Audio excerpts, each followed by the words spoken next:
I like how, since I have started this discipline of putting together a video every day, it's kind of like I look forward to this now. And so with that, it's like there's this element of every day. It's not like, oh, I have to do that. It's like, oh, I get to. That's cool. This is pretty cool. I'm really glad that that my sweetheart kind of like suggested this for me, because it's been very beneficial. And it's kind of like an outlet to explore what I'm feeling and everything. Um I'm sure that there are, a few different directions, maybe a couple different directions that I want to take this video in. Um, it's very interesting to be here now at this point in my life. And the reason why it's so interesting to be here is because my life has completely transformed, night and day. There's almost not one single thing that I identify with from my past. Everything. The stories, the narratives, the ways of thinking, behaving, and feeling, everything has transformed. Everything has flopped. Everything, it's like night and day. I'm in a much different space of awareness now than I ever have been in my entire life. Um, I have never seen myself more clearly before in my life, and it's just because of that, it's very cool to be here, and it's very interesting to be here. Um, I want to talk about this idea of safety and how that actually equates to what someone would consider being, something, whether it's a color, whether it's an object, whether it's a shape, whatever it is. Safety and what someone considers to be their favorite color, or their favorite, their, I don't know, their favorite plant, whatever it is. And this is something I've been realizing. I actually kind of, I woke up with this realization the other day. And now this was actually a while ago. This was more so like about a month ago or so. I woke up with this realization, and I never really gave myself the chance to explore it. So I think that what I'm trying to get at is that when someone refers to something, right? Like, say for instance, a color, right? They refer to a color as their favorite color. Perhaps that's actually just a matter of safety. Perhaps they grew up with that color in their environment when they were a kid, and because of that, it's more a matter of familiarity and safety than it is like oh, I like that one, I want that, like I know because it's my favorite. Well, what if it's more so I know because it's what I know, right? What if this idea of something being something that's like, all right, this is my favorite shirt, this is my favorite color, this is my favorite brand of, I don't know, whatever it is. I think that this actually goes much deeper into safety than anything else. Because human beings, psychologically, we have the capacity to be conditioned, right? I mean, that's just the way that we work. The very reason why I am here making this video right now, well, I wouldn't say the very reason. There are a few different reasons, but one of the reasons why I'm here making this video right now is because a part of me has been conditioned to want to talk about things and put together videos for YouTube. And so therefore that has actually required conditioning, right? And because of that, there were things that anyway. I just think it's very interesting. Like, I was sitting with this idea of what it means to have something be your favorite thing or your favorite color. And I really like dove into it for like a second. I didn't even go deep into it, but I was like, ooh, safety, familiarity, interesting. We the way that we see things, the way that we perceive things, the way that we decide has to do with safety and familiarity. And I think that this idea of like, okay, like what's your favorite color? What's your favorite food? What's your favorite this, that, and the other? This has far more to do with what we grew up with being familiar with, and what we grew up with in the sense of safety, what we felt safe with, Maybe, I, maybe something that a mother cooked for her children can, well, I wouldn't say maybe, most definitely. What a mother cooked for her children is what they grew up being familiar with and feeling safe with. So anytime that they were presented with something other than that, and by the way, if what they grew up with eating was very, plain cut and simple, like the same thing all the fucking time, and they never got any variety, then their idea of stepping outside of what it is that they're familiar with or used to or safe with, they'd have a very hard time doing that. And I just think that it's very interesting to explore this idea of safety and familiarity, and also like in terms of what is considered someone's favorite something, whether it's a color or an object. This is much more deeply rooted in these aspects of safety and familiarity in childhood. And I'm very fascinated at the type of role that plays in the unfolding and the evolution of someone's life.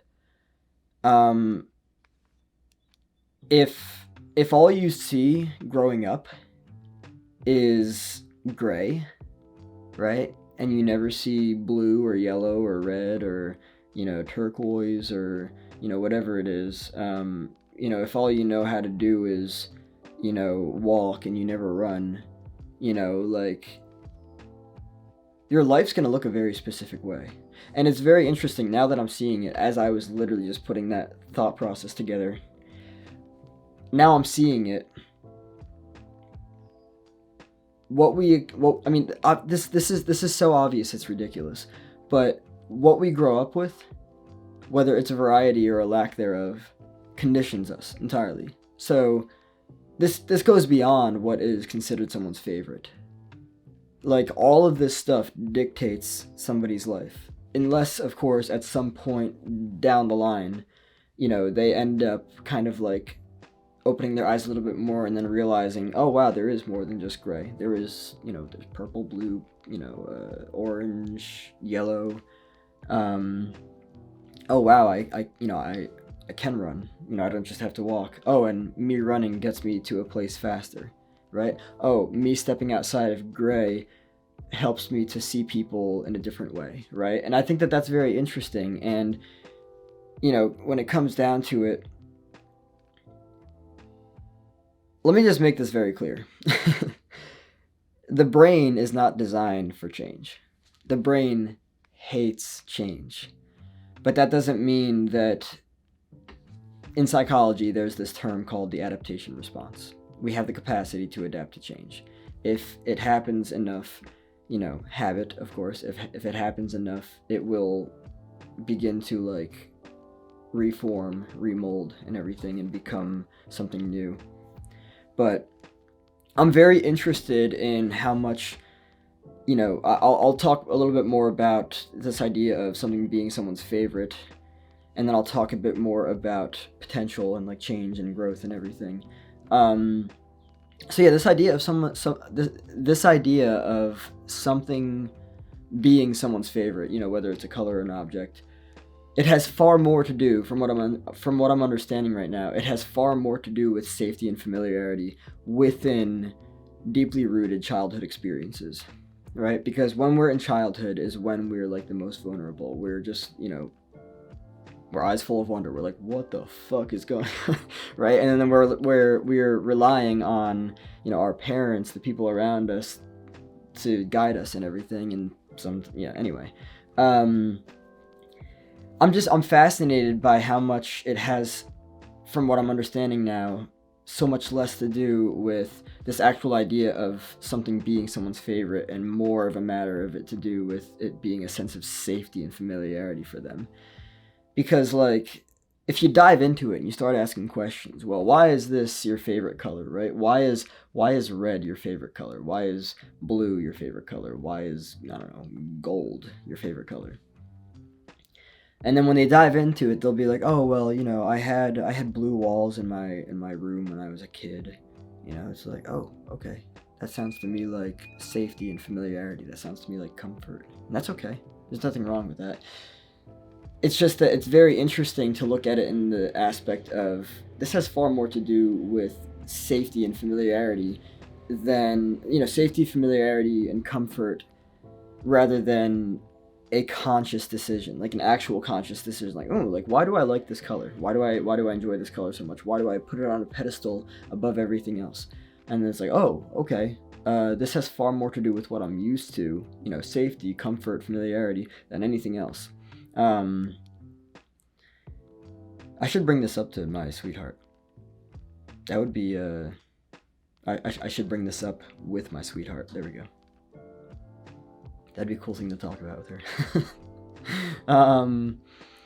Now let's dive a bit into the aspect of how this could potentially just, like, put your life in one direction or the other. Like, say for instance, if what you feel safe with and what you're familiar with and what you feel comfortable with, if all that has ever done for you is allowed you to walk, but you never really knew that your system was capable of running, it's very interesting. That's like think about the potential of stepping outside of that and being like, oh, like, here's a really good example, actually. This is really important, really important. Like, a lot of people grew up with belief systems around money that are absolutely damaging, right? It's the very reason, actually, why they are not more financially well off than they are. So when you dive into it, it's like, okay, why do you have money issues? Well, I don't think anyone would ever really consider this to be the reality of it, but now that I'm looking at it, you have money issues because it's safe for you. It's familiar. It's comfortable.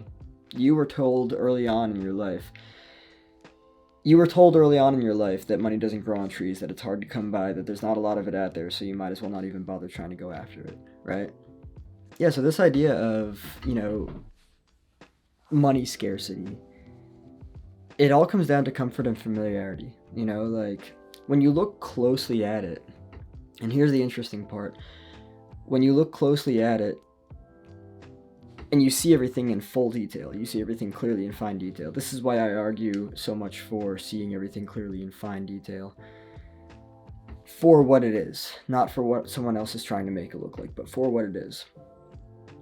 Like, you look really closely at it, and so you're like, once you look really closely at it, you can kind of see, like, oh, my belief systems came from my parents, obviously. And then it's like, and then their belief systems came from their parents. So that shit was never challenged. Questioned, changed. So, it's not just like this idea of something being your favorite, like a color or a thing being your favorite, that has to do with, a sense of safety, comfort, familiarity, all that stuff. But it goes into, like, everything. Like, the very reason why we hold so close to so many things is because of safety, comfort, and familiarity. Like,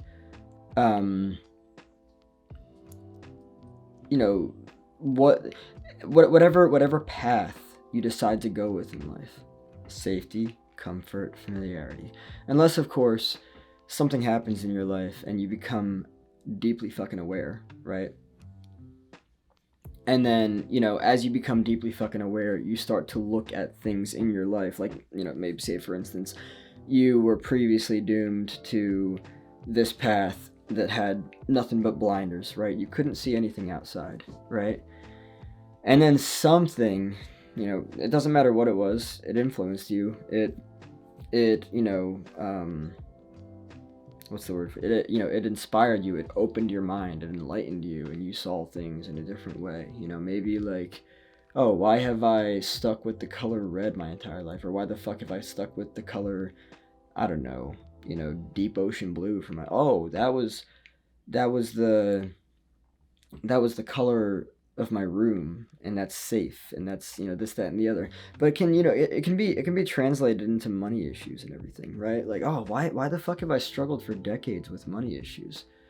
Oh shit, that's right. The fucking belief systems that my parents, that my educators, that my friends fucking inlaid on me. Um, that is why, I found comfort in this way of being, even if it's not beneficial. I found comfort in this habit, even if it's not beneficial. Um, and the other thing that's crazy here too is, like attracts like, right? So like you're going to attract based on what you're familiar with. The energy that you put out, the energy that you are. Again, we don't attract what we want, we attract what we are energetically. So that's going to go out there, and you're going to attract based on that. So everything is going to keep you inside of safety, comfort, and familiarity until you become aware of everything's origins. If you really want to understand everything, you've got to go back to origins. You've got to go back to roots. You've got to go back to, trauma and everything. That's how you really get a better understanding of what the fuck is actually going on. I definitely have to talk to my sweetheart about this. I don't think I have yet. I'm excited to, though, because it's really fucking cool. And here's the interesting thing too, because a lot of people, many people are living an autopiloted life until they become aware of the fact that they are. This is why awareness and conscious living is so important. Understanding the why as to why something is persistent in one's own life. So it's interesting stuff. I think that this is something to further explore, and I think that there's actually a lot to understand, a lot to uncover from this. So yeah. Anyway, I feel like stepping the fuck out of safety, comfort, and familiarity, because